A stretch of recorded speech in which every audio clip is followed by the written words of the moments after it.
السلام عليكم ورحمة الله وبركاته. بسم الله والحمد لله والصلاة والسلام على سيدنا محمد أشرف رسول الله وعلى آله وأصحابه الفائزين برضا الله. أما بعد، أعوذ بالله من الشيطان الرجيم. بسم الله الرحمن الرحيم. وسارعوا إلى مغفرة من ربكم وجنة عرضها السماوات والأرض أعدت للمتقين الذين ينفقون في السراء والضراء والكاظمين الغيظ والعافين عن الناس والله يحب المحسنين. صدق الله العلي العظيم وصدق وبلغ رسوله النبي الكريم ونحن على ذلك من الشاهدين الشاكرين والحمد لله رب العالمين. وقال النبي صلى الله عليه وسلم: الصدقة تدفع 70 بلاء أهونها البرص والجذام، وكما قال رسول الله: يا أكرم الكرماء على أعتابكم عمر الفقير المرتجي لجنابكم يرجو العطاء على البكاء ببابكم فالدمع في خديه سال سجيما صلوا عليه وسلموا تسليما. أمة سيدنا محمد اللهم صل وسلم. ഏറ്റവും ആദരണീയരായ പണ്ഡിതന്മാരെ, മുത്തഅല്ലിമുകളെ, കാരണവന്മാരെ, യുവാക്കളെ, സഹോദര സഹോദരിമാരെ, സുഹൃത്തുക്കളെ, അല്ലാഹു സുബ്ഹാനഹു വ തആല അവൻ്റെ പരിശുദ്ധ ദീനിൻ്റെ ഖിദ്മത്തിലായി നമ്മെ എല്ലാം ഖബൂൽ ചെയ്യുകയും മരണം വരെ ദീനിൻ്റെ ഖിദ്മത്തിന് ഭാഗ്യം നൽകുകയും ചെയ്യുമാറാവട്ടെ. ഇന്ന് ലോകം നേരിട്ട് കൊണ്ടിരിക്കുന്ന സങ്കീർണങ്ങളായ പല പ്രശ്നങ്ങളുമുണ്ട്. ആ പ്രശ്നങ്ങൾക്കെല്ലാം ലോകത്ത് ഒരു ശാശ്വത പരിഹാരം നിർദ്ദേശിക്കാൻ പറ്റിയ ഗ്രന്ഥം പരിശുദ്ധ ഖുർആനാണ് എന്ന് പറയുന്നതിൽ നമുക്ക് അഭിമാനമുണ്ട്. ഈ വിഷയം നമുക്കിവിടെ ഇപ്പോൾ 3 ദിവസത്തെ പ്രസംഗമാണുള്ളത്. 30 ദിവസം പ്രസംഗിച്ചാലും ഖുർആനിനെ സംബന്ധിച്ച് വല്ലതും പറഞ്ഞ് ഒതുക്കാൻ കഴിയുമോ? വളരെ പരിമിതമായ സമയത്തിനുള്ളിൽ ഏറ്റവും അത്യാവശ്യപ്പെട്ട എന്തെങ്കിലും ഒരു പോയിന്റ്, ചെറിയ ഒരു സൂചനയിലൂടെ മാത്രം നൽകാനേ കഴിയൂ. ഖുർആൻ തന്നെ നമ്മുടെ ജീവിതകാലം മുഴുവൻ പ്രസംഗിച്ചാലും എവിടെയും എത്തിക്കാൻ കഴിയില്ല. അതാണല്ലോ ഖുർആനിന്റെ സ്ഥിതി. അപ്പോൾ ഒരു വിഷയത്തിൽ നമ്മുടെ വിഷയം ഒതുങ്ങി പ്രസംഗിക്കാൻ പോലും കഴിയാത്ത ഈ സാഹചര്യത്തിൽ ചെറിയ ചെറിയ ചില സൂചനകൾ പറയാനുള്ള സമയമേ നമുക്കുള്ളൂ. ഇസ്ലാം നടത്തിയ സാമ്പത്തിക വിപ്ലവത്തെ സംബന്ധിച്ചാണ് ഇന്നലെ നാം പറഞ്ഞു വന്നത്. അത് പൂർത്തിയായിട്ടില്ല, പൂർത്തിയാക്കാനും കഴിയില്ല. എന്നാലും ചെറിയ ചില സൂചനകൾ. ഒന്ന്, അല്ലാഹു സുബ്ഹാനഹു വ തആല നമുക്ക് നൽകിയ വലിയ ഒരു അനുഗ്രഹമാണ് നമ്മുടെ സമ്പത്ത്. ഈ ഭൗതിക ലോകത്തേക്ക് വരുമ്പോൾ നാം ആരും സമ്പത്ത് കൊണ്ടുവന്നവരല്ല. ഇപ്പോൾ നമുക്കുള്ള ആസ്തി എന്താണെന്ന് ഓരോരുത്തർക്കും അറിയാം. അത് ചെറിയ തോതിലോ വലിയ തോതിലോ ഒക്കെ ഉണ്ടാകും. ഏതായാലും മറ്റൊരാളുടെ കടയുടെ തിണ്ണകളിൽ കിടന്നുറങ്ങാതെ സ്വന്തം മക്കളെയും കൊണ്ട് പാർപ്പിച്ച് സുഖമായി കഴിഞ്ഞുകൂടാൻ ഒരു വീട് അല്ലാഹു നമുക്ക് നൽകിയിട്ടുണ്ട്. മറ്റൊരാളുടെ മുമ്പിൽ കൈനീട്ടി യാചിക്കാതെ അവൻ പൊരുത്തപ്പെട്ടോ അല്ലാതെയോ ശല്യം ഒഴിവാക്കാനോ ബസ്സുകളിൽ യാത്ര ചെയ്യുമ്പോൾ എറിഞ്ഞു കൊടുക്കുന്ന നാണയത്തുട്ടുകൾ കൊണ്ട് വൈകുന്നേരം സമാഹരിച്ച് അരി വാങ്ങി മീനും വാങ്ങി വീട്ടിൽ പോകേണ്ട ദുർഗതിയില്ലാതെ മാന്യമായി ജീവിക്കാൻ ജോലിയുമുണ്ട്. ഇതൊക്കെ അല്ലാഹു തന്ന അനുഗ്രഹമല്ലേ? ഈ അനുഗ്രഹത്തെക്കുറിച്ച്, സാമ്പത്തികമായ നിലപാടിനെ കുറിച്ച് നാളെ പരലോകത്ത് ചോദ്യം ചെയ്യപ്പെടും. വഅൻ മാലിഹി മിൻ ഐന ഇക്തസബഹു വഫീമ അൻഫഖഹ. നിന്റെ സമ്പത്ത് എവിടെന്ന് കിട്ടി എന്ന് അള്ളാഹു ചോദിക്കും. അത് ഏത് മാർഗത്തിൽ ചെലവ് ചെയ്തു എന്നും അള്ളാഹു ചോദിക്കും. അതിന്റെ വരവും അതിന്റെ ചെലവും അള്ളാഹുവിന് മുമ്പിൽ സമർപ്പിക്കണം. അപ്പോൾ അതിന്റെ വരവ് പരിശുദ്ധമായിരിക്കണം, ചെലവും പരിശുദ്ധമായിരിക്കണം. ഇതാണ് ഈ 2 ദിവസങ്ങളിൽ വലിയ ഒരു വിഷയത്തിൽ നിന്ന് നിങ്ങളെ കേൾപ്പിക്കാൻ ഉദ്ദേശിക്കുന്ന ചെറിയ പോയിന്റ്. അത്രേ ഈ സാഹചര്യത്തിൽ കഴിയൂ. നിങ്ങൾക്ക് തന്നെ അഭിപ്രായം ഉണ്ടാകും, ഇന്ന വിഷയം കുറച്ചുകൂടി പറയേണ്ടതായിരുന്നു, അതെല്ലാം കൂടി കൂട്ടിച്ചേർക്കേണ്ടതായിരുന്നു.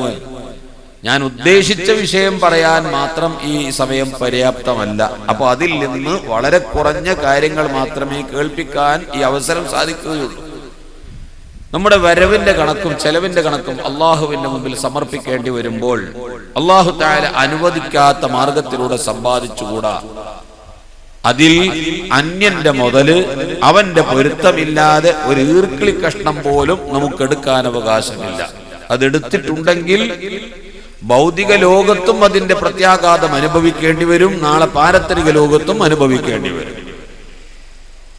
മറ്റൊരാളുടെ മുതൽ നമ്മൾക്ക് പാടില്ല. പൊതു ഫണ്ടുകൾ, പൊതു ഖജനാവിന്റെ ഫണ്ടുകൾ ദുരുപയോഗം ചെയ്യാൻ പാടില്ല. അഴിമതികൾ, കൈക്കൂലികളെല്ലാം അല്ലാഹു തആല ഹറാമാക്കിയ വിഷയങ്ങളാണ്. അതിലൂടെയൊന്നും സമ്പത്ത് സ്വരൂപിക്കാൻ അല്ലാഹു അനുവദിക്കുന്നില്ല. ഇന്ന് ഇപ്പോൾ മാർക്കറ്റിൽ ഏറ്റവും കൂടുതൽ മനുഷ്യന്മാരെ അപകടപ്പെടുത്തിക്കൊണ്ടിരിക്കുന്ന മറ്റൊരു മേഖലയുണ്ട്, ഷെയർ ബിസിനസ്സുകൾ. ലാഭക്കൊതി കാരണം പലരും അവരുടെ സമ്പത്ത് വർധനവ് കിട്ടാൻ വേണ്ടി കിട്ടുന്ന കാശ് എവിടെയെങ്കിലും വല്ല സ്ഥാപനത്തിലും കൊണ്ടുപോയി നിക്ഷേപിച്ചാൽ വെറുതെ ഇരുന്നാൽ മതി, മാസത്തിൽ ലാഭക്കാശ് വന്നുകൊണ്ടിരിക്കും. ഇത് യഥാർത്ഥത്തിൽ നമ്മൾ ചിന്തിക്കുന്നത് കച്ചവടത്തിൽ ഷെയർ കൂടുകയാണ്. ആ കച്ചവടത്തിൽ കിട്ടുന്ന സംഖ്യയുടെ ഒരു ലാഭം നമുക്ക് കിട്ടിക്കൊണ്ടിരിക്കുകയാണ്. നമ്മുടെ ഉദ്ദേശം ഒരുപക്ഷെ നല്ലതായി അതിനെ നാം വ്യാഖ്യാനിച്ചൊക്കെ കൊണ്ടുവരും. എന്നിട്ട് ലാഭക്കച്ചവടം, ഈ ഷെയർ ബിസിനസ്സുകൾ നടത്തിയിട്ട് വിജയിച്ച ആരാ ഉള്ളത്? അത് എണ്ണി നോക്കുമ്പോൾ ബഹുഭൂരിഭാഗവും തകർന്നു പോയ അനുഭവമേ ഉള്ളൂ. പല മനുഷ്യന്മാരും അതിൽ പോയി കുടുങ്ങിയിരിക്കുകയാണ്. എവിടെയെല്ലാം മനുഷ്യന്റെ കാശ് പോയി കുടുങ്ങിയിട്ടുണ്ട്. അതിന്റെ ലക്ഷ്യം എന്താണ്? പൈസ വർദ്ധിപ്പിക്കലാണ്. മാസത്തിൽ ഇങ്ങനെ 2000 3000 കിട്ടിക്കൊണ്ടിരുന്നാൽ അത്യാവശ്യം കുടുംബം പോറ്റാനുള്ള കാശ് കയ്യിൽ കിട്ടുമല്ലോ എന്നാണ് ചിന്ത. പക്ഷേ ഇസ്ലാമികമായി ഷെയർ ബിസിനസ് അനുവദിക്കപ്പെടണമെങ്കിൽ ഒരുപാട് നിബന്ധനകളുണ്ട്. കൂട്ടുകച്ചവടം ഹലാലായി വരാൻ ഒരുപാട് നിബന്ധനകളും. ആ നിബന്ധനകളിൽ നിന്ന് ഒരു കാര്യം മാത്രം ചിന്തിച്ചാൽ ആ കച്ചവടം ഹലാലാണോ അല്ലേ എന്ന് നിങ്ങൾക്ക് വിലയിരുത്താൻ കഴിയും. 1 ലക്ഷം രൂപ ഞാൻ മുടക്കി, വേറെ ഒരു 3-4 ആളുകളും ഓരോ ലക്ഷം മുടക്കി, 5 ലക്ഷം രൂപക്ക് ഒരു ബിസിനസ് തുടങ്ങുകയാണ്. 5 ലക്ഷം രൂപ ഒരാളുടെ കയ്യിൽ ഏൽപ്പിച്ചു, എന്നെ ഏൽപ്പിച്ചു, നിങ്ങൾ 4 പേരും ഏൽപ്പിച്ചു. ഞാൻ നിങ്ങളിൽ നിന്ന് ഷെയർ വാങ്ങി 4 ലക്ഷം രൂപ 4 ആളിൽ നിന്ന്, മൊത്തം 5 ലക്ഷം രൂപക്ക് ഒരു കച്ചവടം തുടങ്ങുകയാണ്. ഞാൻ എന്ത് പറയുന്നു? നിങ്ങൾ 1 ലക്ഷം തരുമ്പോൾ ഞാൻ നിങ്ങൾക്ക് 2000 രൂപ ലാഭം തന്നേക്കാം. അപ്പൊ നമ്മൾ എന്ത് ചെയ്യും? അതിൽ കൊണ്ടുപോയി നിക്ഷേപിക്കും. 2 ലക്ഷം കൊടുത്താൽ 4000 രൂപ കിട്ടുമല്ലോ എന്ന നിലയ്ക്ക് നമ്മൾ അതിൽ കൊണ്ടുപോയി. മറ്റൊന്നും നമ്മൾ അറിയണ്ട, മാസത്തിൽ ലാഭം ഇങ്ങനെ കിട്ടിക്കൊണ്ടിരിക്കും. പക്ഷേ ഇത് ഹലാലാകണമെങ്കിൽ ഫിഖ്ഹിന്റെ കിതാബുകളിൽ പറയുന്നത്, ഈ ഒരു 5 ലക്ഷം രൂപക്ക് ഒരു ബിസിനസ് തുടങ്ങുന്ന പക്ഷം ഞാൻ ആരിൽ നിന്നെല്ലാം ഷെയർ വാങ്ങിയിട്ടുണ്ടോ ആ ഷെയർ ഉടമകളെല്ലാം അറിയണം ഈ 5 ലക്ഷം രൂപക്ക് എന്തെല്ലാം സാധനം എത്ര കണ്ടു വാങ്ങിയിട്ടുണ്ട്. നമ്മൾ 5 ആളും സമന്മാരാണ്. ഇതാ നിങ്ങളിൽ നിന്ന് 1 ലക്ഷം രൂപ വാങ്ങി, നിങ്ങളിൽ നിന്ന് 1 ലക്ഷം രൂപ വാങ്ങി, അതിൽ ഇത്രയും സാധനങ്ങൾ നമ്മൾ കടയിൽ വെച്ചിട്ടുണ്ട്. പിന്നീട് അത് കച്ചവടം നടക്കുമ്പോഴും അതിന്റെ ലാഭവും നഷ്ടവും ഈ 5 പേരെയും ബോധ്യപ്പെടുത്തണം. നമ്മൾ 5 ലക്ഷം രൂപക്ക് തുടങ്ങിയ ബിസിനസ്സാണിത്, അതിൽ നിന്ന് ഇത്രയെല്ലാം വിറ്റുപോയിട്ടുണ്ട്, അതിൽ ഇത്ര ലാഭം കിട്ടിയിട്ടുണ്ട്, ബാക്കി മുതൽ ഇത്രയുണ്ട്. ഇനി അതിന്റെ ലാഭത്തിൽ നിന്ന് നിങ്ങളുടെ 1 ലക്ഷത്തിനുള്ള വിഹിതം ഇതാ, എന്റെ 1 ലക്ഷത്തിനുള്ള വിഹിതം ഞാൻ എടുത്തു. ഇത് ഫിഖ്ഹിന്റെ കിതാബുകൾ പഠിപ്പിച്ചതല്ലേ? ഈ ഒരു നിബന്ധന മാത്രം പാലിച്ചാൽ ഇന്ന് നടക്കുന്ന ബിസിനസ്സുകൾ, ഷെയർ ബിസിനസ്സുകൾ ഹലാലാകുമോ? അപ്പൊ അതിൽ നമ്മൾ കാശ് കൊണ്ടുപോയി ഇടുമ്പോ ലക്ഷ്യം എന്താണ്? അത് ലാഭമായി ഇരട്ടിപ്പിക്കലാണ് നമ്മുടെ ലക്ഷ്യം. മെയ്യനകാതെ, ശരീരമളകാതെ, അധ്വാനിക്കാതെ പണമുണ്ടാക്കുക. അതുകൊണ്ട് തന്നെ അതൊക്കെ തകർന്നു പോയത്. അള്ളാഹുവിന്റെ പിൻബലവും സഹായവും അതിലില്ല. അതുകൊണ്ട് അത് തകർന്നടിഞ്ഞുകൊണ്ടിരിക്കും. എപ്പോഴും ഷെയർ ബിസിനസ്സിൽ കാശ് കൊണ്ടുപോയി ഇട്ടിട്ട് ലാഭം ഉണ്ടാക്കാനും അതിന്റെ വിഹിതം വാങ്ങിയിട്ട് കുടുംബം പോറ്റാനും വിചാരിക്കുന്നുവോ, പരിശുദ്ധ ഇസ്ലാം വെച്ചിരിക്കുന്ന നിബന്ധന പാലിക്കാത്ത ഷെയർ ബിസിനസ്സുകൾ പുരോഗതിപ്പെടുകയില്ല, അത് പരാജയപ്പെടുകയേ ഉള്ളൂ. ഇത് അള്ളാഹു അനുവദിക്കാത്ത ഒരു മേഖലയുടെ ഒരു ഉദാഹരണം. അത് ഒരുപാട് വിശദീകരിച്ചു പറയേണ്ട മസലകളുണ്ട്. ഇപ്പോൾ നിങ്ങളുടെ ഹൃദയത്തിൽ ഈ കാണുന്ന ആലിമീങ്ങളോടും മുത്തആലിമീങ്ങളോടും അല്ല, അവരൊക്കെ ഫത്ഹുൽ മുഈനും കിതാബൊക്കെ ഓതി പഠിച്ചവരാണ്, എന്നേക്കാൾ കൂടുതൽ വിവരമുള്ളവരാണ്. സാധാരണക്കാരായ ജനങ്ങളോട് ഞാൻ പറയുന്നത്, എവിടെ ഷെയർ ബിസിനസ്സിൽ നിങ്ങൾ കൂടുന്നുവെങ്കിലും ഇസ്ലാമികമായ അതിന്റെ നിയമം പാലിക്കാത്ത ബിസിനസ്സുകൾ തകർന്നു പോകും, പരാജയപ്പെട്ടു പോകും. അതിലൂടെ സമ്പാദിക്കുന്ന മുതലുകൾ ഹലാലല്ലാത്ത മാർഗത്തിലുള്ള സമ്പാദ്യമായി മാറും. അത് സൂക്ഷിക്കണം. ഇവിടെ ലാഭവും നഷ്ടവും ബോധ്യപ്പെടുത്തലില്ല. ഇതുപോലെ മനുഷ്യൻ പണമുണ്ടാക്കാൻ കണ്ടെത്തുന്ന മറ്റൊരു മേഖലയാണ് പലിശ. ഇന്ന് സമൂഹത്തെ കാർന്നു തിന്നുകൊണ്ടിരിക്കുന്ന ഏറ്റവും മാരകമായ ഒരു ദുരന്തമാണ് പലിശ. എല്ലാം ബാങ്കുകളിലൂടെ, എല്ലാം ഇടപാടുകളും, നല്ല നിസ്കരിക്കുന്നവനും നോമ്പ് നോൽക്കുന്നവനും ഇബാദത്ത് നിർവഹിക്കുന്നവനും, പക്ഷേ പലിശക്ക് പണം കൊടുക്കുന്നവർ കാണാം.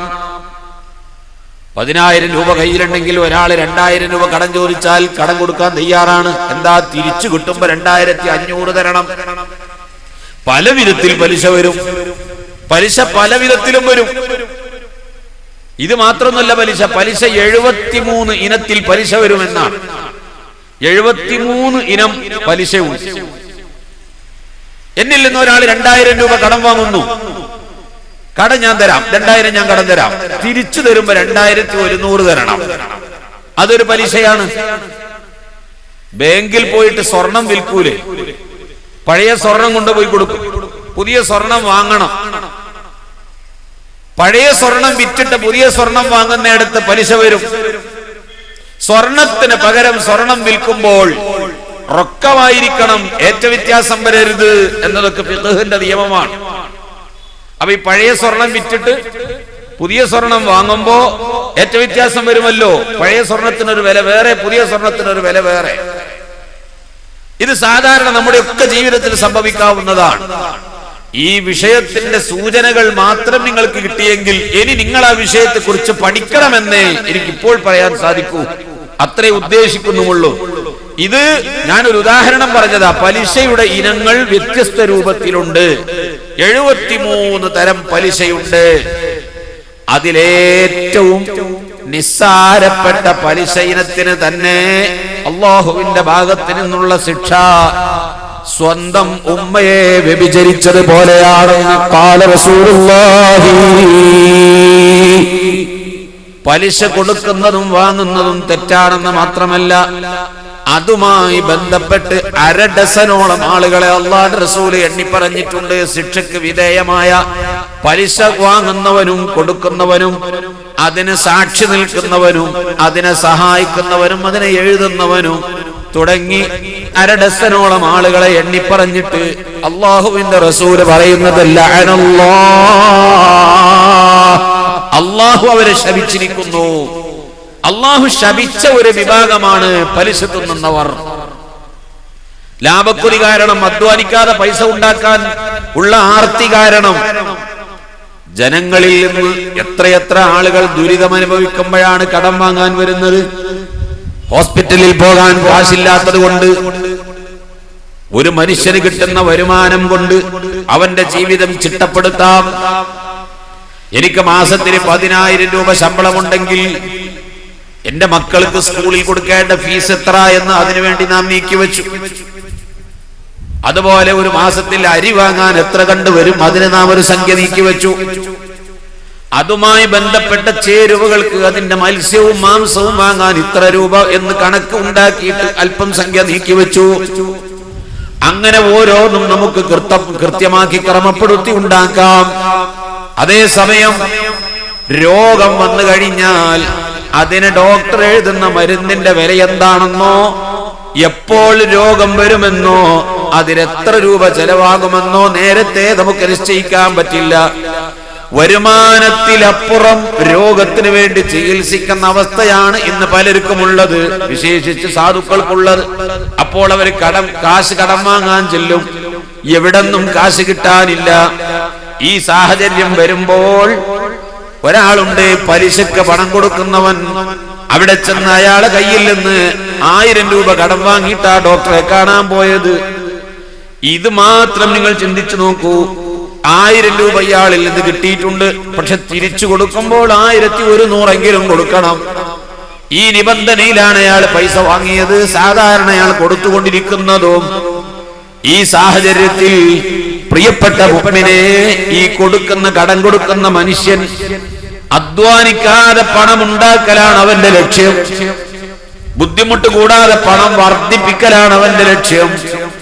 ഈ ലക്ഷ്യത്തോടുകൂടി പലിശക്ക് കൊടുക്കുന്ന മനുഷ്യ, നീ നിസ്കരിക്കുന്ന നിസ്കാരം അല്ലാഹു സ്വീകരിക്കില്ല, നീ അനുഷ്ഠിക്കുന്ന നോമ്പ് അല്ലാഹു സ്വീകരിക്കില്ല, നിന്റെ ഖുർആൻ അല്ലാഹു സ്വീകരിക്കില്ല, നിന്റെ സൽക്കർമ്മങ്ങൾ അല്ലാഹു സ്വീകരിക്കില്ല. നരകത്തിലെ കഠിനമായ ശിക്ഷക്ക് വിധേയമാക്കപ്പെട്ടവരാണ് അവൻ. ദുനിയാവിലും ശപിക്കപ്പെട്ടവരാണ്, ആഖിറത്തിലും ശപിക്കപ്പെട്ടവരാണ്. ഇന്ന് സമൂഹത്തിൽ പടർന്നു പിടിച്ചൊരു മേഖലയല്ലേ ഇത്. അത് മാത്രമല്ല, ഇതൊരു ഇനം. സ്വർണം ജ്വല്ലറിയിൽ പോയി സ്വർണം വാങ്ങുന്നിടത്ത് വരുന്ന പലിശയുടെ ഇനം മറ്റൊന്ന്. അങ്ങനെ 73 ഇനങ്ങൾ ഉണ്ട് പലിശയുടെ കൂട്ടത്തിൽ. ഏറ്റവും നിസ്സാരമായ ഇനത്തിന് ഉമ്മയെ വ്യഭിചരിച്ച ശിക്ഷയാ. ബഹുമാനപ്പെട്ട സ്വഹാബത്ത് പറഞ്ഞിട്ടുണ്ട്, റിബയുടെ പലിശയുടെ 1 ദിർഹം ഭക്ഷിക്കൽ, പലിശയുടെ 1 രൂപ ഭക്ഷിക്കൽ 36 പെണ്ണിനെ വ്യഭിചരിക്കുന്നതിനേക്കാൾ കടുത്ത ശിക്ഷയാണ് എന്ന് അഷ്റഫുൽ ഖൽഖ് സല്ലല്ലാഹു അലൈഹി വസല്ലം തങ്ങൾ പറഞ്ഞു. അപ്പൊ ചില സ്വഹാബത്ത് പറഞ്ഞു, 1 രൂപ പലിശ തിന്നുന്നതിനേക്കാൾ എനിക്ക് നല്ലത് 36 പെണ്ണിനെ വ്യഭിചരിക്കലാ. വ്യഭിചാരത്തിന്റെ ശിക്ഷ എന്താ അതെല്ലാവർക്കും അറിയില്ലേ? ഞാൻ ആ വിഷയം പറയുമ്പോൾ നമ്മുടെ വിഷയത്തിൽ നിന്ന് വ്യതിചരിക്കുമല്ലോ. ഒരാൾ കത്തി കഴുത്തിൽ കൊണ്ടുവന്ന് കുത്തിവെച്ചിട്ട് പറയുന്നു, നിന്നെ ഞാൻ ഇപ്പോൾ കൊല്ലും, ഈ കത്തി നിന്റെ കഴുത്തിൽ ഞാൻ ഇറക്കും, ഈ കള്ള് അങ്ങ് കുടിച്ചില്ലെങ്കിൽ. ഏറ്റവും വലിയ തെറ്റാ കള്ളുകുടി. ലോകത്തുള്ള തെറ്റുകളെ കൂട്ടത്തിൽ ഏറ്റവും വലിയൊരു തെറ്റാ മദ്യപാനം. കാരണം മദ്യപാനം വഴി പല തെറ്റുകൾ ഉണ്ടായിത്തീരും എന്നതുകൊണ്ട് മദ്യപാനമാണ് ഏറ്റവും വലിയ തെറ്റ് എന്ന് പറഞ്ഞവരുണ്ട്. ശിർക്ക് വേറെ, അത് വേറെ വകുപ്പിൽ. ഈ മദ്യപാനം ചികിത്സക്ക് പോലും പാടില്ല, ചികിത്സാവശ്യാർത്ഥം പോലും കുടിക്കാൻ പാടില്ല.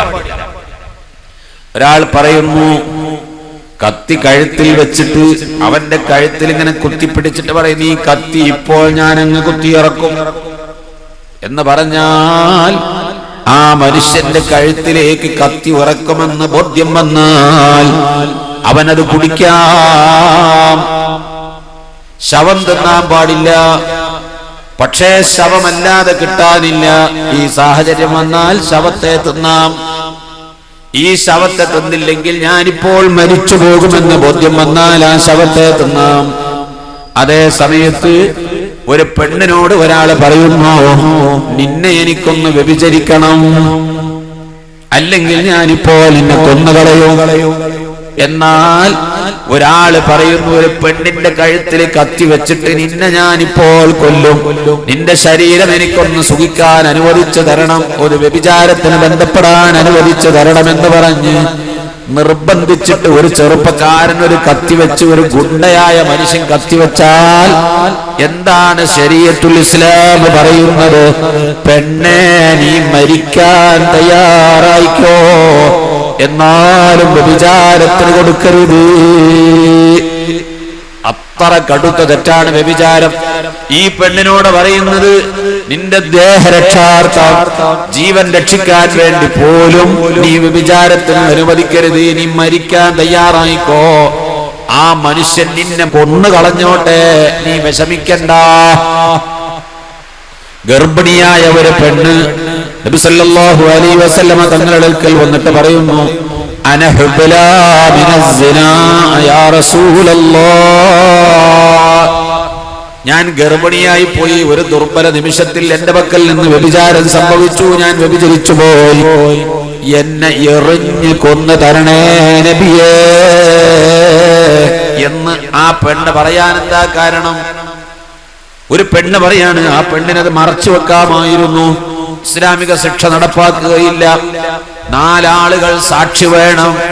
വ്യഭിചരിക്കുന്ന രംഗം കണ്ട 4 ആള് സാക്ഷി വേണം. ഒരു റൂമിന് ഉള്ളിൽ 4 ഒരു പുരുഷനെയും ഒരു പെണ്ണിനെയും കണ്ടത് കൊണ്ടായില്ല. ഈ പുരുഷൻ ഈ പെണ്ണ് തമ്മിൽ ബന്ധപ്പെട്ട് വ്യഭിചരിക്കുന്ന രംഗം 4 ആള് കാണണം. 4 ആള് കാണും വിധം വ്യഭിചരിക്കണം. അങ്ങനത്തെ ഒരു സാഹചര്യത്തിൽ ഈ വ്യഭിചരിച്ചവരെ വിവാഹിതരാണെങ്കിൽ അവരെ എറിഞ്ഞു കൊല്ലണം, നിർദാക്ഷിണ്യം എറിഞ്ഞു കൊല്ലണം. ഒരു വിലയും കൽപ്പിക്കരുത്, ഒരു ദയാദാക്ഷിണ്യം ഉണ്ടാകരുത് എന്നതാണ് ഇസ്ലാമിന്റെ നിയമമെങ്കിൽ നിങ്ങൾ ചിന്തിച്ചോ, ഒരാൾ വ്യഭിചരിച്ചാൽ അയാൾക്ക് പരലോകത്തുണ്ടാകുന്ന ശിക്ഷ എന്താണ്? നരകാഗ്നിയിൽ കിടന്ന് അയാൾക്ക് ശിക്ഷ അനുഭവിക്കാൻ കഴിയുമോ? വ്യഭിചാരത്തിലെ ഏറ്റവും വലിയ വ്യഭിചാരം അയൽവാസിനെ വ്യഭിചരിക്കലാണ്. ഭർത്താക്കന്മാര് ഗൾഫിൽ പോകുമ്പോ ഭാര്യമാരെ ആ ഭർത്താവിനെ വഞ്ചിക്കുന്നതും, അതുപോലെ സ്കൂളുകളിലും കോളേജുകളിലും പോകുന്ന സമയത്തുണ്ടാകുന്ന സ്നേഹബന്ധത്തിന്റെയും പ്രകടനങ്ങളുടെയും പേരിൽ തമ്മിലുണ്ടാകുന്ന ബന്ധങ്ങളിലൂടെ ഒരൊറ്റ പ്രാവശ്യം വ്യഭിചരിച്ചോ, അതിന്റെ ശിക്ഷ ഇവിടെ വിവരിക്കാൻ കഴിയാത്ത വിധത്തിലാണ്. അങ്ങനെ വ്യഭിചരിക്കുന്ന കൂട്ടത്തിൽ ഏറ്റവും കടുത്ത ശിക്ഷ അയൽവാസിയെ വ്യഭിചരിച്ചാലാണ്. അതിനേക്കാൾ ഗൗരവമല്ലേ ഒരാൾ തന്റെ ഉമ്മയെ വ്യഭിചരിച്ചാൽ? സ്വന്തം പ്രസവിച്ച ഉമ്മാനെ ഒരാൾ വ്യഭിചരിച്ചാൽ എന്താണ് അതിന്റെ സ്ഥിതി? ഉമ്മയെ വ്യഭിചരിക്കുന്ന ഒരു മനുഷ്യനെ പോലെയാണ്. പലിശയിൽ നിന്ന് 1 ദിർഹം, 1 രൂപ പലിശയിൽ നിന്ന് തിന്നുന്നത് ഉമ്മാനെ വ്യഭിചരിച്ച പോലെയാണ്. എന്ന് മാത്രമല്ല, 36 തവണ, അള്ളാന്റെ റസൂലിന്റെ വാക്കാണിത്, 36 തവണ വ്യഭിചരിച്ച ശിക്ഷയാണ് പലിശയിൽ നിന്ന് 1 രൂപ തന്നതിന് എന്ന് ബഹുമാനപ്പെട്ട നബിയുനാ റസൂലുള്ളാഹി സ്വല്ലല്ലാഹു അലൈഹി വസല്ലമ തങ്ങൾ. ആദ്യ കാലഘട്ടത്തിൽ പരിശുദ്ധ ഖുർആൻ വരുമ്പോൾ അന്ന് സാർവത്രികമായ പരിപാടിയായിരുന്നു പലിശക്ക് കൊടുക്കൽ, പണം ഇരട്ടിപ്പിക്കുക. കള്ളുകുടി ആ സമൂഹത്തിൽ ഉണ്ടായിരുന്നു. ഒരു മനുഷ്യൻ കള്ളിന്റെ പാത്രത്തിൽ ചാടിയ ഒരു വണ്ടിനെ പിടിച്ചിട്ട്, വണ്ടേ നീ എത്ര ഭാഗ്യവാൻ എന്ന് പറഞ്ഞു. കള്ളു കുടിച്ച് ചാകാൻ പറ്റിയല്ലോ, നിന്നെപ്പോലെ ഞാനും കള്ളു കുടിച്ച് ചത്തുപോകാൻ സാധിച്ചെങ്കിൽ എത്ര ഭാഗ്യവാനായിരുന്നു എന്ന് പറഞ്ഞിട്ട് പാട്ടുപാടി. അങ്ങനത്തെ കള്ളുകുടിയന്മാരായ ആ മനുഷ്യരെ പരിശുദ്ധ ഇസ്ലാം സംസ്കരിച്ചു. പല ഘട്ടങ്ങളായി സംസ്കരിച്ചു. സംസ്കരിക്കാൻ വരുമ്പോ കുടിക്കരുത് നോക്കി 2-3 ഘട്ടങ്ങളിലൂടെ കള്ള് ഹറാമാക്കിയിട്ട് ഒരു മദ്യശാപ്പിന്റെ സമീപത്ത് കൂടി നടന്നു പോകുമ്പോൾ കള്ള് ഒരു ഗ്ലാസ്സിലേക്ക് ഒഴിച്ചു കൊടുക്കുന്ന സമയത്ത് ഒരു തുള്ളി കള്ളെങ്ങാനും ശരീരത്തിലേക്കോ വസ്ത്രത്തിലേക്കോ തെറിച്ചാൽ ആ കള്ളിന്റെ ഒരു തുള്ളിയുടെ നിറവും മണവും രുചിയും പോകുന്നത് വരെ കഴുകി ശുദ്ധിയാക്കിയിട്ടല്ലാതെ നിസ്കരിക്കാൻ പറ്റില്ല എന്നും അത് നജിസാണെന്നും പഠിപ്പിച്ചിട്ട് അത്രമാത്രം ബന്ധം വിച്ഛേദിച്ചു. മുസ്ലിം സമൂഹത്തിൽ കള്ള് ഹറാമാക്കപ്പെട്ടു. പരിശുദ്ധ ഖുർആനിന്റെ ഒരു സംസ്കരണമാണത്. അതേ രൂപത്തിൽ സമൂഹത്തിൽ പടർന്നു പിടിച്ച വിഷയമായിരുന്നു ഹറാമായ സ്ത്രീ പുരുഷ ബന്ധം, വ്യഭിചാരം.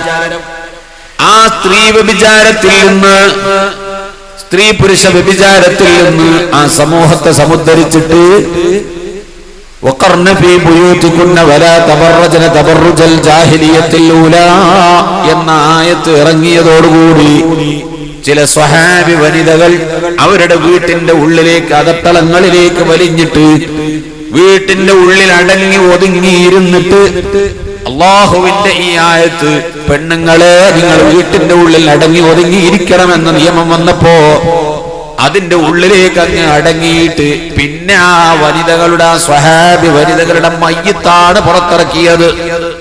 മരിക്കണത് വരെ പുറത്തിറങ്ങിയില്ല. അങ്ങനത്തെ സ്വഹാബി വനിതകൾ പേടിച്ചിട്ട് അള്ള പറഞ്ഞത് വീട്ടിനുള്ളിൽ ഇരിക്കാനല്ലേ, ഇത്രത്തോളം സൂക്ഷിച്ചുകൊണ്ട് ജീവിക്കുന്ന ഒരവസ്ഥയിലേക്ക് എത്തിച്ചു.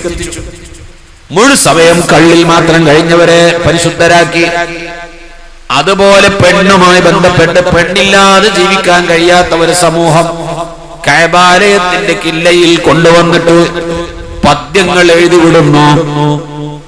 അവര് വ്യഭിചരിച്ച കഥകൾ സബുൽ മുഅല്ലഖയൊക്കെ നോക്കിയാൽ കാണാം. ലൈല എന്ന് പറയുന്ന ഒരു പെണ്ണിനെ പ്രേമിച്ച കഥ, ലൈല മജ്നൂൻ, ലൈലാനെ പ്രേമിച്ച് ഭ്രാന്ത് പിടിച്ചവനെന്നാണ് അർത്ഥം.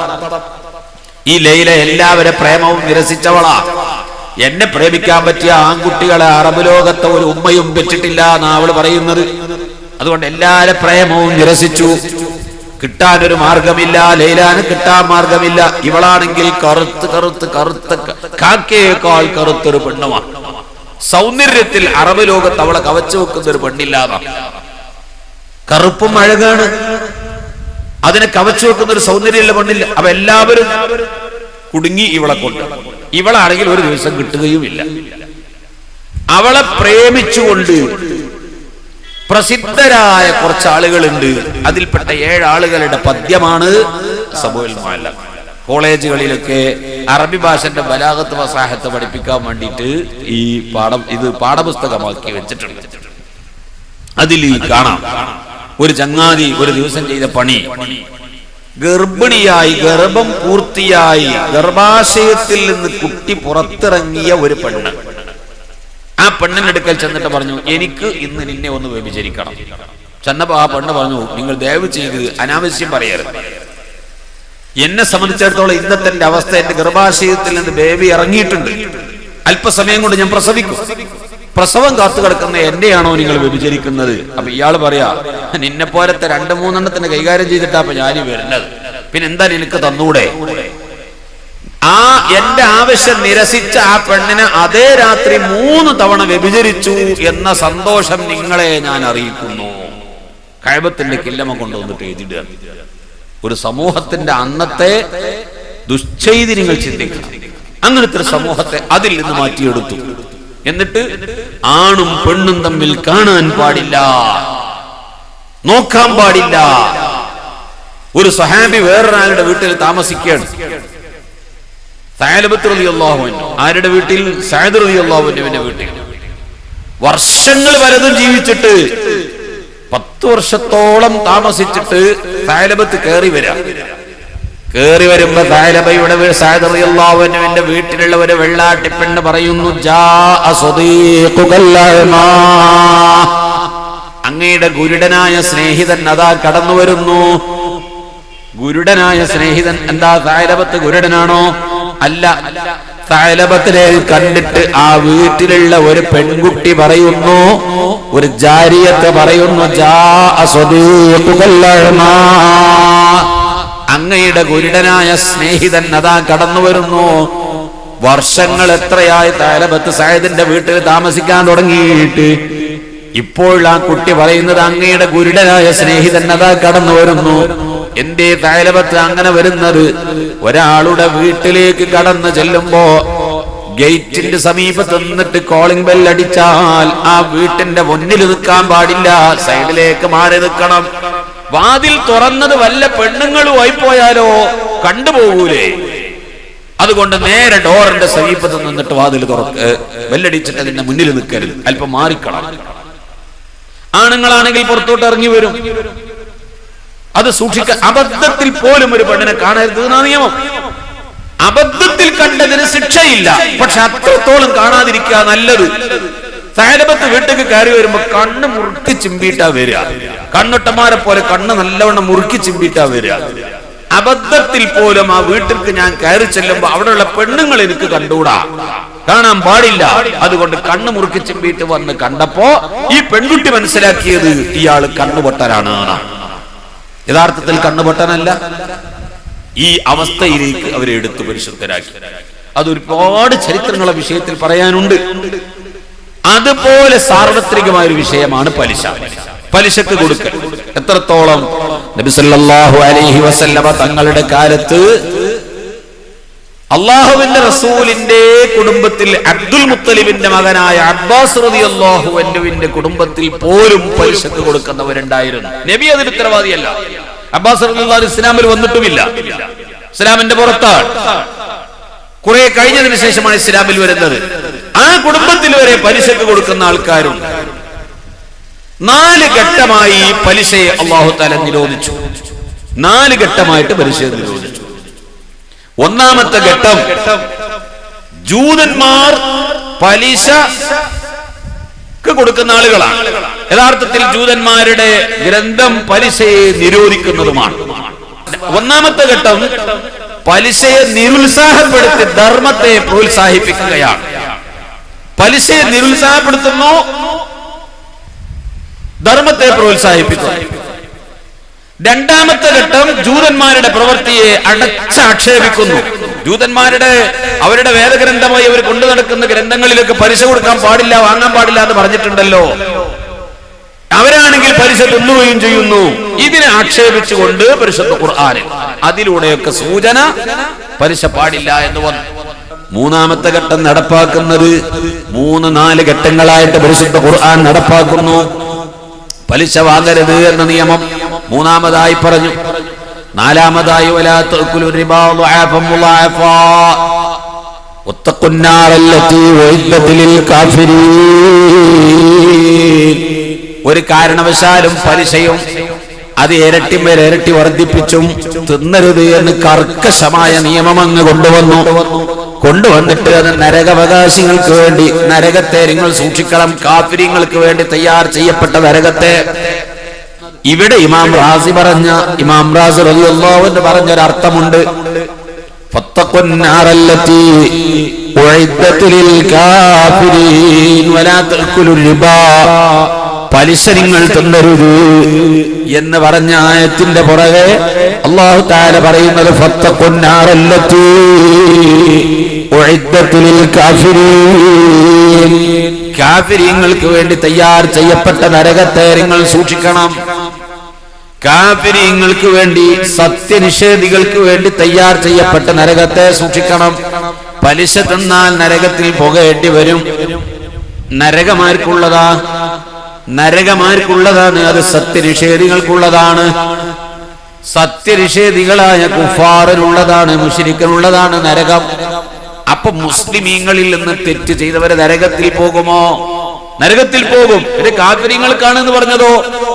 അത് തയ്യാർ ചെയ്യപ്പെട്ടത് സത്യനിഷേധികൾക്കാണ്. അവർക്ക് വേണ്ടിയാ ഉണ്ടാക്കിയത്. പക്ഷേ മുഅ്മിനീങ്ങളുടെ കൂട്ടത്തിൽ തെറ്റ് ചെയ്തവർ ആ നരകത്തിൽ പോകേണ്ടി വരും. അതിന്റെ കാലാവധി കഴിഞ്ഞാൽ രക്ഷപ്പെടുകയും ചെയ്യും. ഇത് ഒരർത്ഥമാണ്. മറ്റൊരർത്ഥം, മുഅ്മിനായ ഒരു മനുഷ്യൻ സത്യനിഷേധിക്ക് വേണ്ടി തയ്യാർ ചെയ്യപ്പെട്ട നരകത്തിൽ പോകുമെന്ന് പലിശ തിന്നവനെ കുറിച്ച് പറഞ്ഞെങ്കിൽ ആ പലിശ തിന്നവൻ സത്യനിഷേധിയായി മരിക്കാനുള്ള ചാൻസ് വളരെ കൂടുതലാണ്. സത്യനിഷേധികൾക്ക് വേണ്ടിയാണ് നരകമെങ്കിൽ ആ നരകത്തിൽ സത്യനിഷേധികൾ മാത്രമേ കടക്കൂ എന്നും ചിലർ പറഞ്ഞിട്ടുണ്ട്. ആ പറഞ്ഞ അഭിപ്രായ പ്രകാരം പരിശുദ്ധ ഖുർആൻ വ്യക്തമായി പറയുന്നു, വലാ തഅകുലു റിബാ, നിങ്ങൾ പലിശ തിന്നരുത്. ഫത്തഖുന്നാറല്ലതി ഉഇദ്ദത്തിൽ കാഫിരീൻ. പലിശ തിന്നാൽ നിങ്ങൾ ഈമാൻ തെറിച്ചുപോയി നഷ്ടപ്പെട്ട് അവസാനം കുഫ്രിയത്ത് സംഭവിച്ച് മരിക്കേണ്ടി വരും. ഇത്രത്തോളം കടുത്ത തെറ്റാണ്. പള്ളിയുടെ മെഹ്റാബിൽ ഇമാമിന്റെ തൊട്ടുപുറകിൽ തന്നെ ഒരു പക്ഷേ നിസ്കരിക്കാനുണ്ടാകും. അതിന്റെ തൊട്ടടുത്ത് നിസ്കരിക്കാൻ നിൽക്കുന്നുണ്ടാകും. ആദ്യ സ്വപ്പുകളിൽ വരും. ജമാഅത്തിനും ജുമുഅക്കും നേരത്തെ വരും. പണിയൊന്നുമില്ലല്ലോ. കച്ചവടത്തിന് പോണ്ട, കൃഷിക്ക് പോണ്ട, ഒന്നിനും പോണ്ട. വീട്ടിലിരുന്നാ മതി. ആളുകൾ കാശിന് വരും, കാശ് കൊടുക്കുക, പറഞ്ഞ അവധിക്ക് ആ കാശ് തിരിച്ചേൽപ്പിക്കാൻ വരും. അതിന് ലാഭവും കിട്ടും. ആ ലാഭം വാങ്ങി വേറെ വെക്കുക, മുതൽ കാശ് വേറെയും വെക്കുക. വീട്ടിലിരുന്നാ മതി. 5 വക്ത് നിസ്കരിക്കാൻ നേരത്തെ പോയാലെന്താ? പിന്നെ ചില മനുഷ്യന്മാരുണ്ട്, അവര് പലിശക്ക് കൊടുത്തു, 1 ലക്ഷം രൂപ കടം വാങ്ങി, തിരിച്ചടക്കുമ്പോ ഒരു ഡേറ്റ് വെച്ചു, തിരിച്ചടക്കുന്ന ദിവസം 1.5 ലക്ഷം അടക്കണം, അല്ലെങ്കിൽ 1.25 ലക്ഷം രൂപ അടക്കണം. അടച്ചടിച്ചടിച്ചടിച്ച് 1.25 ലക്ഷം രൂപ അടക്കണം. ഈ പറഞ്ഞ ആ നിശ്ചിത അവധിക്ക് അവൻ അടക്കാൻ കഴിഞ്ഞില്ല. അപ്പൊ ചെന്നിട്ട് ആചാര്യ കാശ് വാങ്ങിയിട്ട് തരാൻ കഴിഞ്ഞില്ല മുതലാളി, ഇന്ന് ഡേറ്റ് അവസാനിക്കാണ്. അപ്പൊ ഇവന്റെ പലിശ ഒന്നുകൂടി വർദ്ധിപ്പിച്ചിട്ട് ഇപ്പൊ 1.25 തരേണ്ടത്, എന്നാ പിന്നെ ആ പലിശ 1.5 ആയിക്കോട്ടെ, 1 കൊല്ലം കൂടി നീട്ടിത്തരാം, അല്ലെങ്കിൽ 6 മാസം കൂടി നീട്ടിത്തരാം, അല്ലെങ്കിൽ 2 മാസം കൂടി നീട്ടിത്തരാം. ആ 2 മാസത്തെ അവധിക്ക് ഞാൻ തരുന്നെങ്കിൽ പലിശയുടെ ശതമാനം ഒന്നുകൂടി വർദ്ധിപ്പിക്കുകയാണ്. ഇതൊക്കെ നാട്ടിൽ നടക്കുന്നതാ. ഇതിനെക്കുറിച്ച് ഖുർആൻ പറഞ്ഞിട്ടുണ്ട്. അത്തരം മനുഷ്യന്മാരുടെ നിസ്കാരം കൊണ്ട് ഒരു പ്രയോജനവും അല്ലാഹുവിന്റെ അടുക്കൽ കിട്ടുകയില്ല. നിസ്കരിച്ചിട്ട് കാര്യമില്ല, നോമ്പ് നോറ്റിട്ട് കാര്യമില്ല. ബഹുമാനപ്പെട്ട ഇബ്നു ഹജർ റഹ്മത്തുള്ളാഹി അലൈഹി പറയുന്നു, നല്ല ഒരു മനുഷ്യൻ, അയാൾ പള്ളിയിൽ നേരത്തെ വരും, നിസ്കാരത്തിൽ പങ്കെടുക്കും, എല്ലാ സുഹൃതങ്ങളിലും അയാളെ കാണാറുണ്ട്. ആരും അയാളെ പറ്റി ഒരു ചെറിയ തെറ്റിദ്ധാരണ പോലും വെച്ച് പുലർത്താത്ത പരിശുദ്ധ ജീവിതക്കാരനാണ്. കാഴ്ചയിൽ ഖബറിൽ അയാളുടെ ശിക്ഷ പുറത്തേക്ക് കേൾക്കുന്ന വിധത്തിൽ അതികഠിനമായ ശിക്ഷയാണ്. അയാളെ മറവ് ചെയ്തുകൊണ്ട് അയാളുടെ ഖബറിന്റെ സമീപത്ത് ഞാൻ ചെന്നപ്പോൾ ആ മനുഷ്യന്റെ ഖബറിന്റെ ഉള്ളിൽ നടക്കുന്ന ശിക്ഷ പുറത്തേക്ക് കേൾക്കുന്നു. അയാൾ ഖബറിന്റെ ഉള്ളിൽ കിടന്നുകൊണ്ട് അട്ടഹസിച്ച് കരയുന്നു. അയാൾ വല്ലാതെ വേദനപ്പെട്ട് സങ്കടപ്പെട്ട് പലതും വിളിച്ചു പറയുന്നു. ദയാദാക്ഷിണ്യമില്ലാതെ ഖബറിൽ ശിക്ഷ നടക്കുന്നു. ഇത് ഖബറിന്റെ ഉള്ളിൽ നിന്ന് പുറത്തേക്ക് ഞാൻ കേട്ടു. ഇബ്നു ഹജർ തങ്ങൾ പറയുന്നു, ഖബറിന്റെ ഉള്ളിൽ നിന്ന് പുറത്തേക്ക് ഞാൻ കേട്ടു. അപ്പോഴാണ് ഞാൻ ചോദിച്ചത് ഈ ഖബർ ആരുടേതാണെന്ന്. അങ്ങനെ ഞാൻ ആ ഖബറിന്റെ ആളെ കുറിച്ച് പഠിച്ചപ്പോഴാണ് ഈ മനുഷ്യനാ നാട്ടിലെ ഏറ്റവും നല്ലവനായി നടന്ന മനുഷ്യനാണ്. പക്ഷേ അയാൾക്ക് ഒരു തെറ്റുണ്ടായിരുന്നു. അയാൾ പലിശക്ക് കൊടുക്കുന്ന ആളായിരുന്നു. പണ്ട് അയാൾ നടുമുറിയാ മാത്രം പണിയെടുത്ത് പണമുണ്ടാക്കി ജീവിച്ച ആളാണ്. കൃഷി ചെയ്തോ കച്ചവടം ചെയ്തോ ജീവിച്ച ആളാണ്. അയാളെല്ലാം തൊലഞ്ഞ് അവസാനം കുറച്ച് കാശെന്തോ മാത്രം കയ്യിൽ ബാക്കിയായി. ഈ ബാക്കിയായ കാശ് വെച്ചുകൊണ്ട് പലിശക്ക് കൊടുക്കാൻ തുടങ്ങി. അധ്വാനിക്കാൻ പോകാൻ വയ്യാത്ത കാലം വന്നപ്പോൾ ഇത് വെച്ചുകൊണ്ട് പലിശക്ക് കൊടുക്കാനും അധ്വാനമില്ലാതെ പണം സമ്പാദിക്കാനും ശ്രമിച്ചു. ഇബാദത്തും ഒക്കെ ആയിട്ടങ്ങ് കഴിഞ്ഞുകൂടുകയും ചെയ്യുന്നു. ഇങ്ങനെ വന്നപ്പോ ഈ മനുഷ്യൻ മരിച്ച് മറവ് ചെയ്ത അയാളുടെ ഖബറിൽ നിന്നാണ് ഈ ശബ്ദം എനിക്ക് കേൾക്കാൻ സാധിച്ചത്. ഇത്തരം ആളുകൾ നിസ്കരിച്ച നിസ്കാരം അവന് ഫലം ചെയ്യില്ല. അത്തരം ആളുകൾ അനുഷ്ഠിച്ച ഒരു സൽക്രമങ്ങളും അവന് ഫലം ചെയ്യില്ല എന്ന് മാത്രമല്ല, ഏറ്റവും കടുത്ത സെറ്റ സബഉൽ മൂബിഖാത്തിൽപ്പെട്ട ശിക്ഷയും കൂടി അവൻ അനുഭവിക്കേണ്ടി വരികയും ചെയ്യും. സർവ്വവ്യാപകമായ ഒരു തെറ്റ്, എല്ലാവരുടെ അടുക്കലും ഇത് തെറ്റ്. ഗവൺമെന്റിന്റെ അടുക്കൽ തെറ്റ്, കോടതിയുടെ അടുക്കൽ തെറ്റ്, എല്ലാവരുടെ അടുക്കലും തെറ്റ്. എന്നാലും എത്ര മനുഷ്യന്മാരതുമായി ബന്ധപ്പെട്ട് കഴിഞ്ഞുകൂടുന്നു. അപ്പൊ പലിശയുടെ 73 ഇനം പലിശയും പഠിച്ച് മനസ്സിലാക്കി 1 രൂപ അതിൽ നിന്ന് നമ്മുടെ ജീവിതത്തിലേക്ക് വരരുത്. ആ വിധത്തിൽ നാം സൂക്ഷിക്കണം. ഒരൊറ്റ രൂപ പലിശന്റെ മുതൽ തിന്നല് 36 പെണ്ണിനെ വ്യഭിചരിക്കുന്നതിനേക്കാൾ കടുത്ത ശിക്ഷയാണെന്ന് നബിയുനാ റസൂലുള്ളാഹി സ്വല്ലല്ലാഹു അലൈഹി വസല്ലം തങ്ങൾ പറഞ്ഞതാണ്.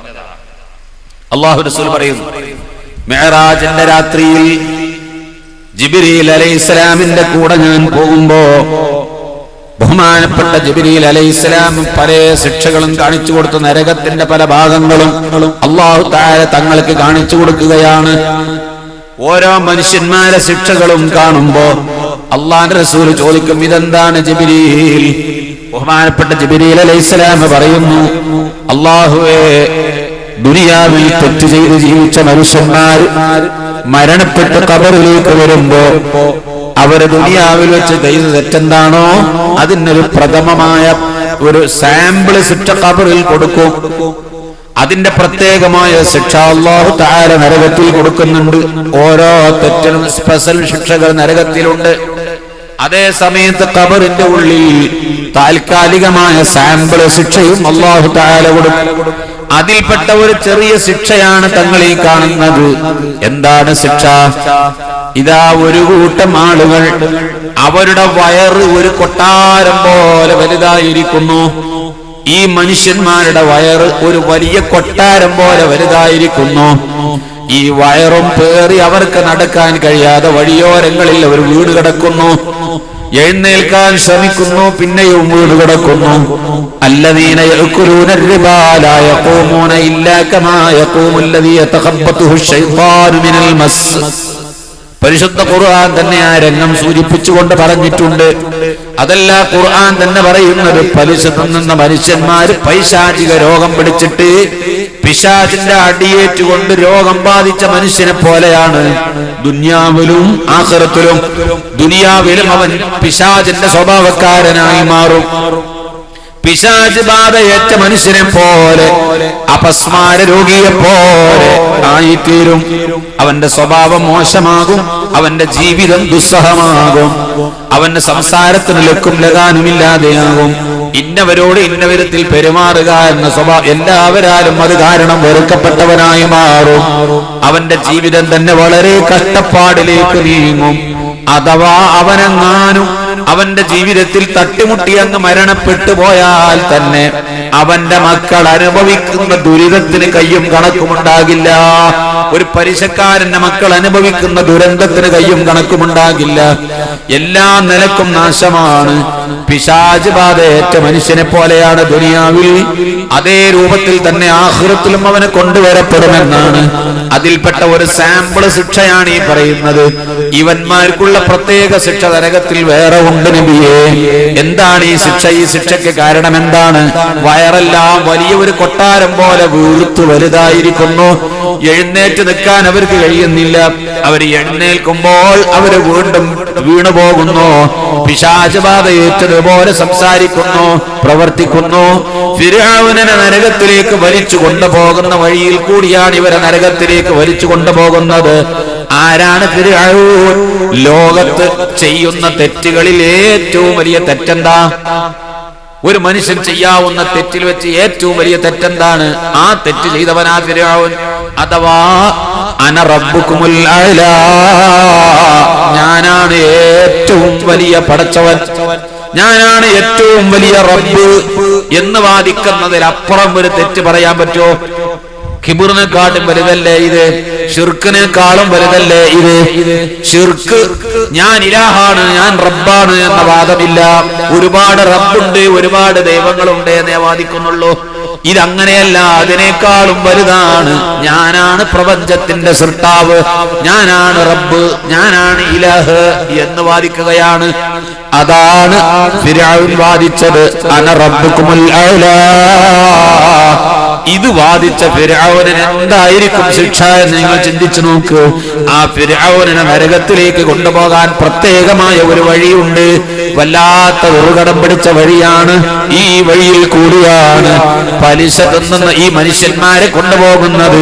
ഈ വയറ് വീർത്ത മനുഷ്യന്മാരെ കെട്ടിവരിച്ചിട്ട് സബാനിയാക്കൾ കൊണ്ടുപോകുന്നത് ഈ ഫിർഔനെ കൊണ്ടുപോകുന്ന വഴിയിൽ കൂടിയാണ്.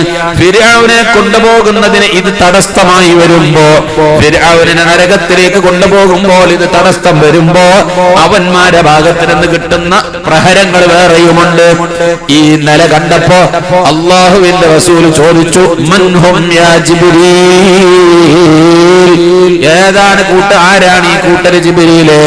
അല്ലാഹുവിന്റെ റസൂലേ, അല്ലദീന യഅകുലൂന റിബാ, പലിശ തിന്നുന്ന ആളുകളാണ്. വഹും യഅകുലൂന റിബാ, പലിശ തിന്നുന്ന മനുഷ്യന്മാരാണ്. ആ കാണുന്ന വയറില്ലേ, വലിയ കുടവയറില്ലേ, എഴുന്നേറ്റ് നിൽക്കാൻ കഴിയാത്ത വയറില്ലേ, ആ വയറിന്റെ ഉള്ളിൽ മുഴുവനും വിഷപ്പാമ്പുകളാണ് നബിയേ. ആ ആ വയറിന്റെ ഉള്ളു മുഴുവനും വിഷപ്പാമ്പുകളാണ്. പലിശ തിന്നതിന്റെ പേരിൽ അല്ലാഹു തആല പലിശയുടെ മുതൽ മുഴുവനും വിഷപ്പാമ്പുകളാക്കി മാറ്റിയിട്ട് അവന്റെ വയറ്റിലിട്ട് നിറച്ചിട്ട് അത് അവനെ കടിച്ചുകൊണ്ടിരിക്കുന്നു, അവൻ ആക്രമിച്ചു കൊണ്ടിരിക്കുന്നു.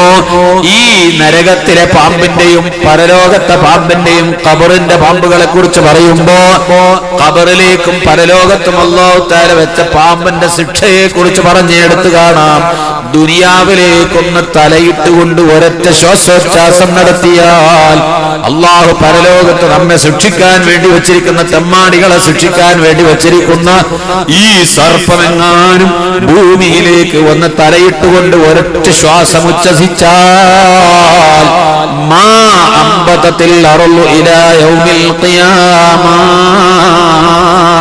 ഖിയാമത്ത് നാൾ വരെ ഈ ഭൂമിയുടെ ഉൽപാദന ശേഷി നശിച്ചുപോയി.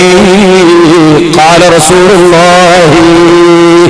രണ്ടാം ലോക മഹായുദ്ധകാലത്ത് ഹിരോഷിമയിലും നാഗസാക്കിയിലും അമേരിക്ക കൊണ്ടുപോയി വർഷിച്ച അണുബോംബിന്റെ പ്രസാരം എത്രയോ കൊല്ലങ്ങൾക്ക് ശേഷം, 60-70 കൊല്ലങ്ങൾക്ക് ശേഷം ഇന്നും ആ രാജ്യത്ത് അതിന്റെ ദുരന്തം നിലനിൽക്കുന്നുവെങ്കിൽ അവിടെ ജനിക്കുന്ന കുട്ടികൾ അംഗവൈകല്യമാണ്. അവിടെ അവിടെ കൃഷിയോഗ്യമല്ലാത്ത ഭൂമിയാണ്. മനുഷ്യനിർമ്മിതങ്ങളായ അണുബോംബുകൾക്ക് ഇത്ര ദൂരവ്യാപകമായ പ്രത്യാഘാതം സൃഷ്ടിക്കാൻ കഴിയുമെങ്കിൽ അല്ലാഹു സുബ്ഹാനഹു വ തആല നരകത്തിലിട്ട് ശിക്ഷിക്കാൻ വേണ്ടി അവന്റെ ദുർമാർഗികളായി നടന്ന തെമ്മാടികളെ, അവന്റെ ശത്രുക്കളെ ശിക്ഷിക്കാൻ വേണ്ടി അല്ലാഹു തആല സൃഷ്ടിച്ച പാമ്പിന്റെ വിഷം ഇത്രമാത്രം ഗൗരവമുള്ളതിൽ ആശ്ചര്യപ്പെടാനുണ്ടോ? ഈ പാമ്പുകളെയാണ് അല്ലാഹു തആല ഇവന്റെ വയറ് മുഴുവനും നിറച്ചു കൊടുത്തത്. എന്താണ് കാരണം? പലിശ തിന്നതാണ്. കൂടുതൽ തിന്നണ്ട, പലിശയുടെ ഒരൊറ്റ രൂപ തിന്നാൽ മതി, ഒരൊറ്റ ഉറുപ്പിക തിന്നാൽ മതി. അപ്പോൾ പിന്നെ ധാരാളം പലിശ തിന്നുന്നവരും പലിശയുമായി ഇടപെട്ട് ജീവിക്കുന്നവരും പലിശയുടെ കണക്ക് എഴുതുന്ന ജോലിയും പലിശയുമായി ബന്ധപ്പെട്ട ഏതെല്ലാം മേഖലകളുണ്ടോ അത് മുഴുവനുമായി ജീവിതം മുഴുവനും തള്ളി നീക്കുന്ന മനുഷ്യന്റെ അവസ്ഥ എന്ത് എന്ന് പ്രിയപ്പെട്ട മുഅ്മിനീങ്ങളെ ചിന്തിച്ചു നോക്കൂ. ഒരാളുടെ ജീവിതം അതിൽ തന്നെ ഉണ്ടായാൽ, അയാളെ വരുമാനം അത് തന്നെയായാൽ, ഫസദ് ഹിജാമത്ത് നടത്തുന്നവരുടെ ഒരു കാലഘട്ടത്തിൽ ബാർബർമാരുടെ മുതൽ തിന്നൽ കറാഹത്തായിരുന്നു. ബാർബർമാരെ മുതൽ തിന്നൽ കറാഹത്ത്. ആരെങ്കിലും നമ്മുടെ സദസ്സിലുണ്ടെങ്കിൽ ഒരിക്കലും പരാതിപ്പെടണ്ട. ഒരു കാലഘട്ടത്തിൽ എന്താ കാരണം? ഫസദ് ഹിജാമത്തുകൾ നടത്തുന്നത് അവരായിരുന്നു. അത് രക്തം പുറപ്പെടുവിപ്പിച്ചുകൊണ്ടുള്ള ഒരു ചികിത്സയാണ്. അതുകൊണ്ട് നജസുമായി ബന്ധപ്പെട്ട വരുമാനമാണ്. കണ്ടോ, നജസുമായി ബന്ധപ്പെട്ട വരുമാനമാണ്. അതുകൊണ്ട് അത് കറാഹത്താണ് എന്ന് കിതാബുകളിൽ കാണും. ഇന്ന് അവർ വളരെ നീറ്റാണ്. അവരെ താടി നന്നാക്കി തരുന്നേട് പഴയകാലത്തെ ബാർബർമാർ പലതും പഠിച്ചു തന്നതൊന്നും ഇന്ന് ചെയ്യില്ല. വളരെ അത്യാവശ്യമായത് താടി മാത്രം ഒപ്പിച്ചത് അത് അത്രയ്ക്കേ ചെയ്യുള്ളൂ. വളരെ വൃത്തിയും വളരെ നീറ്റും ഒക്കെയായി. ഇന്നിപ്പോ ആ പണി നടത്തുന്നത് ആരാ? രക്തം, കഫം, മരം, മൂത്രം പരിശോധിക്കുന്ന നജസല്ലേ ഉള്ളൂ. ആ മുതൽ തിന്നുന്നത് കറാഹത്താണെന്ന് പോലും ഇത്രമാത്രം സൂക്ഷ്മത പുലർത്താൻ പഠിപ്പിച്ചെങ്കിൽ ഒരു മനുഷ്യന്റെ ജീവിതം മുഴു പലിശയിൽ തന്നെ ആയാൽ എന്താണ് അയാളുടെ സ്ഥിതി? അയാളെ മുതൽ തിന്നാൻ പറ്റൂ? അയാള് കല്യാണത്തിൽ വന്നിട്ട് 10 രൂപ മേശപ്പുറത്ത് കവറിലിട്ടിട്ട് വെച്ചാൽ, അല്ലെങ്കിൽ അയാളുടെ ഒരു വീട്ടിലെ കല്യാണത്തിന് ക്ഷണിച്ചാൽ അവിടെ പോയിട്ട് ആ ചോറ് തിന്നുമ്പോൾ പ്രിയപ്പെട്ട മുഅ്മിനീങ്ങളെ, മുഅ്മിനായ ആഖിറത്തിൽ ഭയമുള്ള ഒരു മുഅ്മിനായ മനുഷ്യൻ ഇത്തരം ജോലികളോടും ഇത്തരം ഏർപ്പാടുകളോടും വിട പറയേണ്ടതല്ലേ? ഒരു പക്ഷേ ഇത് പറയുമ്പോ പലർക്കും വിഷമമുണ്ടാകും. ആളുകൾക്ക് വിഷമമുണ്ടാകുമല്ലോ എന്ന് വിചാരിച്ച് ദീനിന്റെ നിയമം ഇതല്ലേ? നമ്മുടെ എല്ലാവരുടെയും ജീവിതം ഓരോ ദിവസവും അതുമായി എത്രമാത്രം ബന്ധപ്പെട്ട് കിടക്കുന്നുണ്ടെന്ന് പരിശോധിച്ചു എത്ര കണ്ട് അതിൽ നിന്ന് രക്ഷപ്പെടാൻ കഴിയുമോ അത് സൂക്ഷിക്കൽ നമുക്കൊരു ബാധ്യതയാണ്. ഇതുപോലെ ഈ വിഷയവുമായി ബന്ധപ്പെട്ട് ഇനിയും ധാരാളം കാര്യങ്ങൾ പറയാറുണ്ട്. പക്ഷേ എനിക്ക് ടൈമില്ലാത്തത് കൊണ്ട് ഞാൻ ചുരുക്കുന്നു. ഇങ്ങനെ സമ്പത്ത് വരുന്ന വിവിധ മേഖലകളിലുണ്ട്. ആ മേഖലകളിൽ മനുഷ്യന് സമ്പത്ത് കിട്ടാവുന്ന മേഖലകളിൽ നല്ല മേഖല പഠിപ്പിച്ചത് അഹല്ലല്ലാഹുൽ ബൈഅ, കച്ചവടം അല്ലാഹു ഹലാലാക്കിയതാണ്. വഹറമ റിബാ, പലിശ അല്ലാഹു ഹറാമാക്കിയതാണ്. രണ്ടും ബിസിനസ് വരുന്ന മാർഗമാണ്. പക്ഷേ പലിശയിലൂടെ ബിസിനസ് പണം വരുന്നത് ഒരുപാട് ആളുകളെ വേദനിപ്പിച്ച പണമാണ്. യാതൊരു നീതിബോധമില്ലാത്ത പണമാണ്. സമൂഹത്തിന് ഒരു ഉപകാരമില്ലാത്ത പണമാണ്. ഒരു മനുഷ്യൻ മറ്റൊരാൾക്ക് പലിശക്ക് കൊടുക്കുന്നെങ്കിൽ അയാൾ, നേരത്തെ ഞാൻ പറഞ്ഞല്ലോ, ഹോസ്പിറ്റലിൽ പോകാൻ കാശില്ലാത്തത് കൊണ്ടായിരിക്കും വരുന്നത്.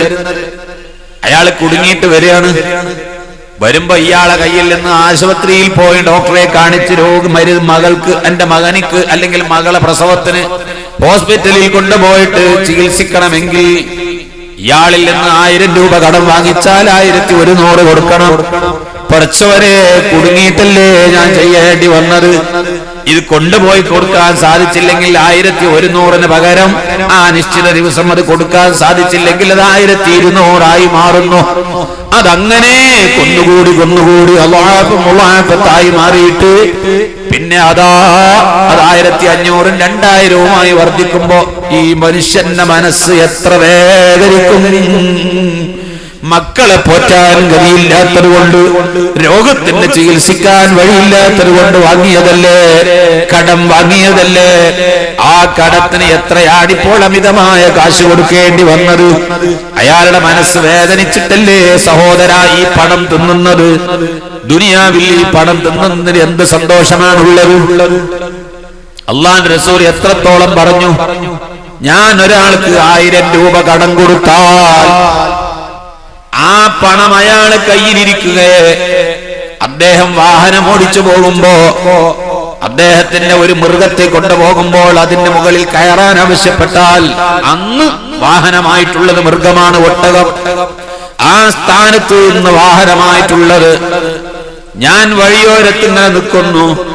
ആരെ പക്കൽ നിന്ന് ഞാൻ 1000 10,000 കടം വാങ്ങിയ വ്യക്തി, അല്ല എന്റെ പക്കൽ നിന്ന് 10,000 രൂപ കടം വാങ്ങിയ വ്യക്തി പോകുന്ന സമയത്ത് ആ കാറ് നിർത്തിയിട്ട് കയറ്റുമ്പോൾ നീ കയറരുത് കേട്ടോ.